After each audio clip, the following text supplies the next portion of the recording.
we have with us one of my good buddies and one of the finest saxophone players I know, Jeff Kashiwa, because today I'm getting schooled.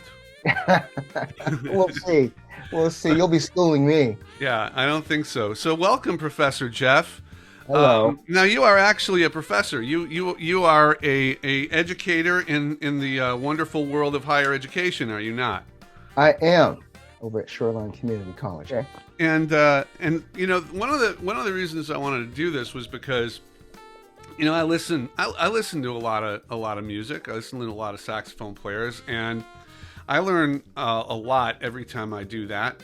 I also get a little bit kind of, you know, have a lot of anxiety when I do that, because I'm just like, you know, like, what am I doing? Why am I doing it? You know, it's like I hear different players play different things, and I'm just like, yeah, saxophone for sale, cheap. I give you a good deal. Oh, you got a car worth there. Nice. I do. So it's going to be a little extra because it's fancy. That's nice. And you and I have played together for many, many years. It's been actually many, many, many years as members of the Sax Pack and as colleagues on the road. We've done shows together. And you know what? If there is anyone who I would want to get schooled by, it is Jeff Kashiwa, because, well, first of all, we have to demystify the pronunciation. I've heard Kashiwa, Kashiwa. Yeah. Let's get the record straight for everybody, so we never hear it wrong ever again. I'll tell you what, all those pronunciations you just made are also coming from my own family. So everyone says differently. So it's the A's are long in Japanese. So ka and wa are the same. And the SHI in the middle is a shi, Kashiwa. Kashiwa. That's it. And there's no emphasis on any syllable, Kashiwa. Okay, so when you're saying, hi, this is Jeff Kashiwa. Okay, there you go. Yeah, it ends up sounding like Joshua with a K. Kashiwa. Oh, okay, there we go. See, now everybody knows, and no one's going to screw it up under penalty of whatever. Whatever you decide to do. So I want to, you know, we were talking about a song to kind of, you know, focus on. And one of my favorite songs of yours is When It Feels Good. And what album is that from? From back in the day, and that was when I was with Shawnee, and Kim Waters co-wrote that song. Really? Yeah, really? And actually, on the track, that is Kim Waters not playing secondary saxophone, but he's playing all the clavinet parts and the Rhodes. Oh, you're part. kidding? Yeah. Wow. Kim is an amazing producer. He's produced several of our Sax Pack records. So you and Kim got together and wrote this tune. Yes. And you got together, just you two. Yes, and more specifically, without you. Yeah, which is where I was going. So, explain. Explain why. Well, we thought, let's bring Steve in when we need him. And it turned out the song got finished without you, so. So not needed is what you're saying. Okay. Note of that. I'm going to write that on a little piece of paper on my wall. Fun to tease you. Jeff on your vision board? Well, you know what? You can call it that. Okay, you'll find out. Let's check this song out. You know, like I said, I'm a gigantic fan of yours. And I learn something every time I hear you play, and I've gotten to do that a lot. And I've heard you play this song a lot. So what I want to do is I want to kind of play this tune, your version of it, and kind of, you know, talk to you about it. Okay. All right?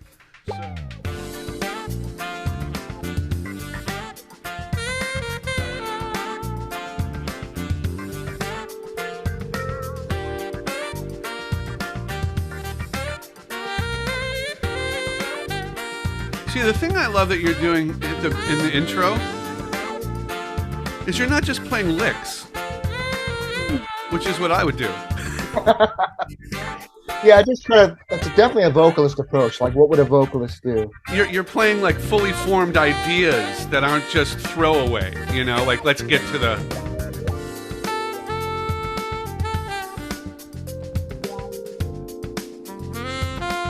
You know, the thing that strikes me immediately is just the depth and richness of your alto sound. Oh, thank you.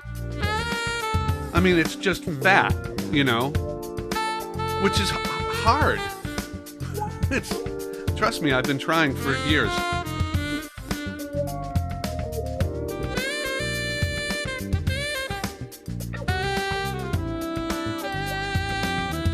See, yeah, and your inflections are so, like, they're so deliberate. They're just not. You're not just doing them because, oh, I'll throw a grace note in here, you know. A little laid back there behind the beat, which is super cool. Yeah, I definitely consciously pull certain phrases back. Right? And then this thing that you're soaring over the chorus. It's not just licks. It's not just fill, fill, fill. It's like a counter melody. Right. And I can already tell the character of the second verse has changed because the song's lifting. A little more energy. A little variation, so you're not, you know, you obviously didn't cut and paste. Like I've heard before on some songs. I've heard the guys do that, Yeah.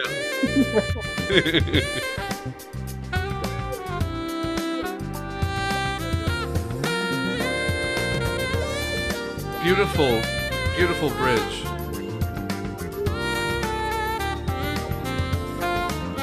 And again, the sound is just gargantuan.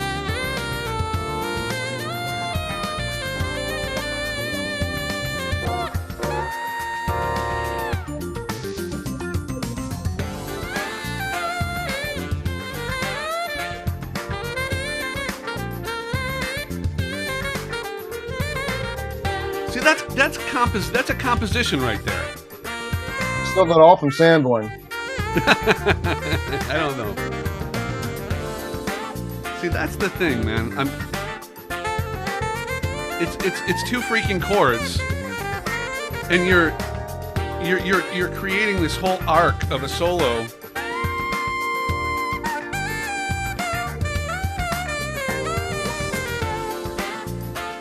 And it's over. It's like a.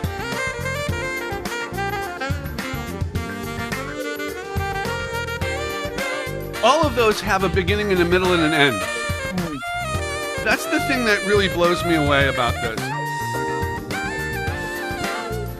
Every one of those phrases.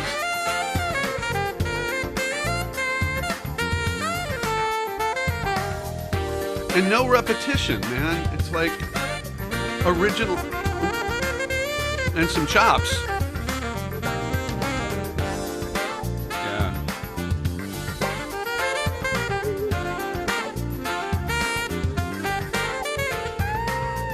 Wow.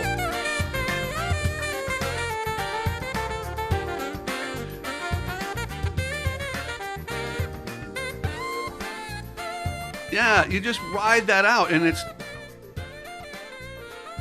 it's so amazing to hear, like, all of those ideas forming. They're fills in a sense that you're kind of playing and then you're letting the chorus melody kind of reestablish itself, and then you're playing again. But you're not just playing to play. It's like from one phrase to the next, I'm hearing a composed solo that not only from a micro perspective has an arc, but when you listen to it in its entirety and you zoom out, the entire thing has an arc. How the hell do you do that? That's very, very kind words. I think this song in particular, When It Feels Good, is who I was thinking about when recording this. Sounds nothing like her. Vanessa Williams. Really? Oh, wow. Okay. He did a song, like a seductive song. Yeah. I can't remember the name of it. And that's nothing like her song and nothing like her, but her approach would have been that. So kind of singing long notes behind a repetitive chorus figure. Yeah. You can, like you said, float above it, because there's enough rhythm and rhythm going on, and harmonic interest going on with the section, that the soloist doesn't have to do gymnastics. You can just kind of float above it for a bit. Wow. You can dig in towards the end, and a lot of the stuff. I'll tell you, whenever I play the song, especially when I was playing it on that particular setup, which was a Yamaha Z and a Ishimori neck and a Jody Jazz DV Metal 7 Yeah. with a 2.5 Hempy. I remember that setup. And I used that setup for a long time, but for whatever reason, I think it's typical of any alto. Certain notes where I know we're going to be a little under, like C sharp, open C sharp. So whenever, every time I get to that one phrase and going to the bridge, I'd have to really pull the plane up, give it a lot of support and be very conscious of that. And then opposite, all the B's upstairs, up the B's, the A's, the palm D's. I want to feel like I'm on top of my alto. I'm not reaching on my tippy toes. I'm on top of my alto, holding those notes down with an open throat. Yeah. All right. So here's the thing. I'm gonna put myself on a limb. I'm gonna go out on a limb here. And about time.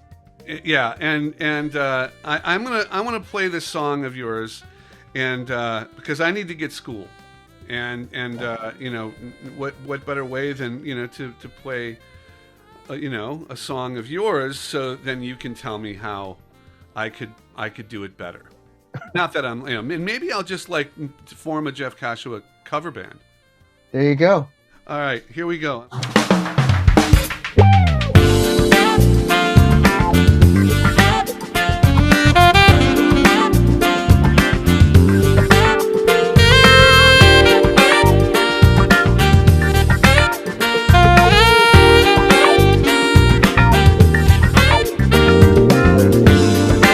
Already, I'm unhappy because we just get started. No, seriously, I'm unhappy because I was trying to think too much, right? Like I'm trying to like, okay, like Vanessa Williams. I like Vanessa Williams, and then I got distracted because she's very beautiful, and then I just kind of forgot that I was playing the saxophone. But no, I was you know, and I'm thinking too much, and now it's not natural. Well, this is a really good point to talk about. Speaking of talking, is that inner voice, because we've all taken lessons. We've all really want to be our best every time we play. And so part and parcel of that is to have a critical voice saying, you're flat, you're sharp, you're ahead of the beat, you're behind the beat, all that stuff, the navigation of trying to hit the bullseye. And then there's this musical thing of interpretation, right? And the thing is, you were doing fine. I thought it was beautiful. But your inner voice got the best of you. It said, stop the tape. You know? Yeah, I wasn't in the moment. I was distracted by a bunch of stuff. Not only that, but you know what? It's really interesting. Like I'm sitting here and I'm playing your song and you're listening. And you know, normally I don't give a crap what you think. But today, you matter to me. So I'm going to try it again.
see, I'm into the solo section, right? And I already know that if I was recording this, I would need to go all the way back to the beginning, because I'm falling into that trap of just playing licks and not really making sense. But I don't know, man. I don't know, man. I like that. I was really getting good. Just tried to open up because it's you have to kind of like the obligato, the melody, and the chorus melody. But as soon as that lick launching into the solo section happened, you started to take off. It was nice. Yeah, but you know what? Here's the problem I have, and here's what I admire about the way that you go about improvisation, your philosophy. Because I've stood next to you many nights and heard you play, and then had to play after you, and was not happy about that. But it is that thing we talked about. It's so compositional. It's so deliberate. And I feel like in this particular instance, obviously if this was a recording I was making, I would be much more scrutinizing. I would try to get more comfortable and think more longitudinally. But in the moment, like, I'm reacting to the groove, and I also felt like I started to like get too high too fast. Like, there's so much more. I don't know. I had a big smile on my face when you started the solo section. You hit. I think you came in on an A or something. Yeah. It was a high note. But the way you hit it, you just snuck in on it. So it wasn't, to me, it was high range. It was high range wise, but musically speaking, it was executed perfectly. I appreciate that. You're being very kind. But it's great though, because I feel every time that happens to me, I feel like there's more work to do. And there's something more to learn, and that's why it's so valuable for me to talk to someone like yourself and discuss these things, because I now have so much more information to process and integrate into my own practice and try to make it my own. But I wouldn't have thought of a vocal approach to to improvisation. Although maybe intuitively, but not not at the top of mind. Mm-hmm. Yeah, I picked up a lot, just like you, from being around other good musicians. Like, as an example, I've noticed when I'm standing next to Alan playing guitar, a lot of times on a line, he'll fall off every note, but it'll be a very subtle hand movement. He won't it's not note on, note off. There's a shape to every note. And so we can do that too with our embouchures, putting a subtle scoop or a subtle fall on certain lines. And it really, to me, makes it more three-dimensional. Well, I hear you doing that. Like, you have like these isms, right? That like, that makes your saxophone playing so personal to you. It's these little nuances that you do, like that's a very Jeffism thing. But it's so elegant how you do it. And when I do it, I feel like I'm kind of just emulating something and not quite getting there. You have integrated that so beautifully into how you play that it's just seamless, It's that, going back to that thing, we are to animate this cold piece of metal here in a piece of wood, to make it sound emotional and human. So you kind of imitate what a sigh might sound like. Yeah. So, all right. So, I give myself a B-. I don't. I give you an A. That was wonderful. You give me an A? But I gave you an A- for stopping the transport. You should have kept it going. Music is hard. Music is hard. It's fun. It's enjoyable. It's also hard. Especially when you're playing in front of, it's funny. A lot of my students, they come to their lessons and they're just kind of like, man, I played this perfectly before I got here, and I'm just like, man, what are you afraid of? Like, why? I mean, it's just me. It's like, right. And meanwhile, I'm like, stepping all over it because I'm playing, your song for you. So, So we've learned that music is hard and music is painful. What else? Yes, and that I should probably not play any more Jeff Kashiwa tunes. No, they're all yours. I was telling you, there's been many times I can think of. Well, they have to do with like the gospel-y, bluesy, soulful type of song. So Rippingtons had one, Mm. forget the name of it, and I wrote one called Once Again. And I remember while recording it thinking, Steve Cole should be playing this. This is his thing. This is try to channel you when I'm trying to with that big, big man, tenor tone. that's a slippery slope, dude. You don't want to do that. You don't want to go near that. How would Steve do it? Yeah. And then do it another way. Well, Jeff, thank you so much for hanging and sharing so much of your knowledge and wisdom and experience with me, because I could use it. Steve Cole, you've been schooled. And there we go. And cut. I think you played beautifully. I do.